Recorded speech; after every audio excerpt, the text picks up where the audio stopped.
আজ আমাকে কথা বলতেই হবে ইনশাআল্লাহ, কারণ আগামীতে আবার আপনাদের সাথে দেখা হবে কিনা আমি জানি না। কথা বলতেই হবে।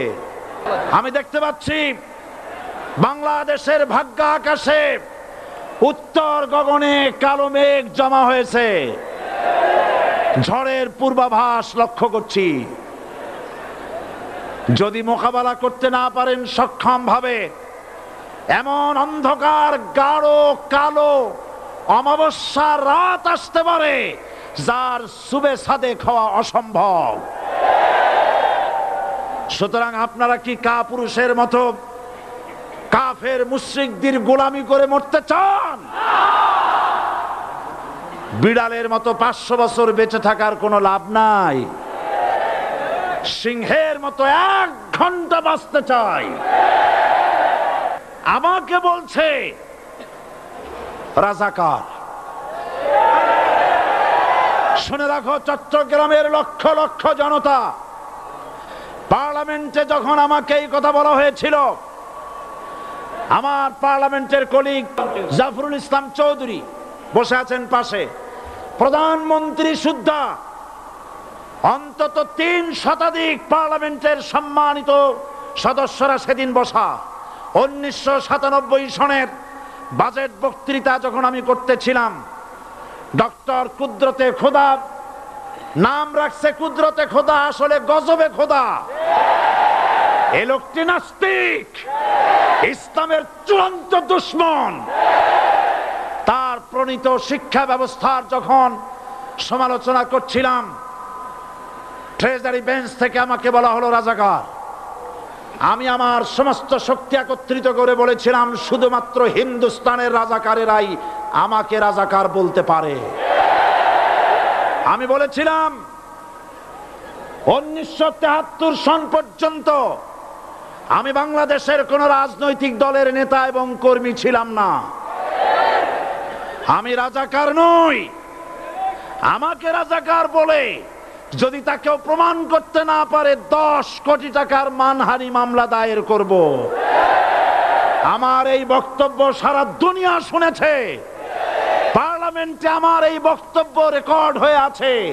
সেদিন 3 শতাধিক পার্লামেন্ট মেম্বারের কেউ আমার চ্যালেঞ্জ গ্রহণ করেন নাই।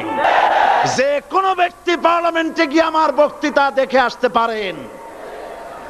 এরপরে 1997 সনের 7ই অক্টোবর দৈনিক জনকণ্ঠ পত্রিকা যখন আমার বিরুদ্ধে লিখলো, সেই পত্রিকায় সাইদির ওপেন চ্যালেঞ্জ 8ম পাতা, 1997 7ই অক্টোবর, এত বড় 2 কলমে হেডিং।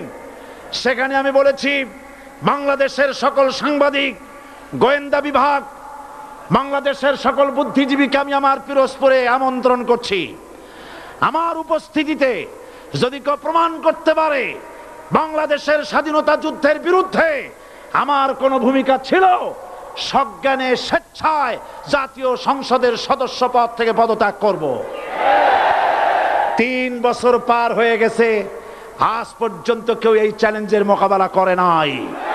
সুতরাং আমাকে যারা রাজাকার বলবে, তারা পিতৃ পরিচয়হীন অবৈধ সন্তান। 1971 সনের, শোনো মুসলমানেরা, 1971 সনের কোন কাদা সাইদির গায়ে লাগে নাই। আর যারা ইসলামের কথা বলে, তারাই রাজাকার, তারাই মৌলবাদী। মৌলবাদী বললে আমরা অসন্তুষ্ট হই না, কারণ মৌলবাদী শব্দটা আসছে মূল থেকে। মৌল শব্দ এসেছে মূল থেকে। মূলবাদী তার মানে যারা মূলে আছে। মূল হলো কোরআন, মূল হলো হাদিস, মূল হলেন আল্লাহ, মূল হলেন আল্লাহ রসুল। আমরা আছি মূলে। এখন বলেন তো, মূলের শক্তি বেশি না আগার শক্তি বেশি? আমাদের যারা মৌলবাদী বলে ওরা হলো আগাবাদী। মূলে আছে কত কোটি? 12 কোটি। মূলে আছে কত কোটি? আর আমাদের যারা মৌলবাদী বলে, ওই থাকো গাছের আগায়, আমরা মূলে। লাভালাভি বেশি করবা না, 12 কোটিতে গাছের গোড়া আসতে নানা দেবে, মামু বাড়ি দিল্লি গিয়ে পড়বা, বাংলার জমিনে জায়গা হবে না। এ কথা বিশ্বাস করো। বাংলাদেশের মুসলমানদের শরীরে এক বিন্দু রক্ত থাকতে শয়তানের তৈরি করা ধর্মনিরপেক্ষ মতবাদ বাংলার জমিনে কায়েম হতে দেওয়া হবে না, হবে না। আল্লাহ হচ্ছেন তিনি যিনি ছাড়া কোনো ইলাহ নাই, আইনদাতা নাই, বিধানদাতা নাই। আমরা মানুষের তৈরি করা আইন মানি না। 12 কোটি মুসলমানের দেশে আইন তৈরি করবে মানুষ, আমরা মানব না। পার্লামেন্টে তৈরি হতে হবে কোরআন দিয়ে, পার্লামেন্টে আইন তৈরি হতে হবে কোরআন দিয়ে। সুতরাং ভয় যতই পান আর যতই ষড়যন্ত্র করেন, 4 দল যখন একত্রিত হয়েছে, ঐক্যবদ্ধ থাকবে, সরকার ঐক্যবদ্ধভাবে গঠন হবে, নির্বাচন ঐক্যবদ্ধভাবে হবে এবং কোরআন হবে, আল কোরআনের পার্লামেন্ট হবে বাংলাদেশে। বীর চট্টলার মুসলমানেরা, বীর চট্টলার মুসলমানেরা, স্বাধীনতার ঘোষণা এই চট্টগ্রাম থেকে স্বাধীনতার মহান ঘোষক প্রেসিডেন্ট জিয়াউর রহমান সাহেব দিয়েছিলেন। এই চট্টগ্রাম থেকেই ইসলামী রাষ্ট্রের ঘোষণা হবে। আমি আশাবাদী আপনারা অবশ্যই তা পারবেন। আমি 100% বিশ্বাস করি ইনশাআল্লাহ।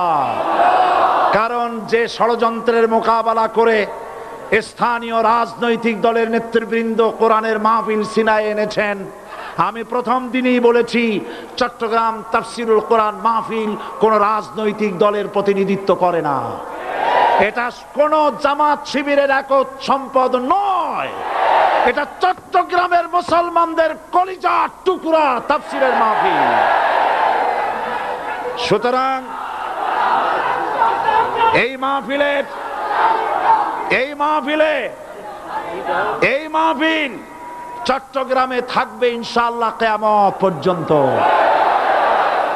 144 ধারা 288 হয়ে গেছে, ষড়যন্ত্র পায় পায় চলে গেছে। আমি ওই সব ছেলেদের বলি, সরকারি দলের ছাত্র হইয়া মুসলমানদের বিপক্ষে যাইও না। এদেশের ভাগ হয়ে গেছে দুটো শিবির, বোঝাই যাচ্ছে।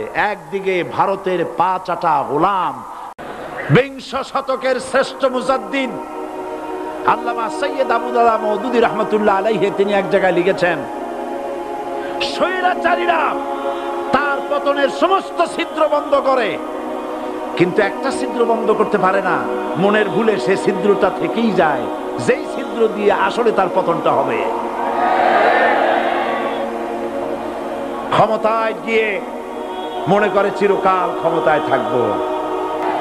ক্ষমতায় যারা থাকে ক্ষমতার মোহে চতুর্দিকে অন্ধকার দেখে, মনে করে আমার পতন আর হবে না। কিন্তু তোমাকে বুঝিবে যে গোকুলে বাড়ি শেষে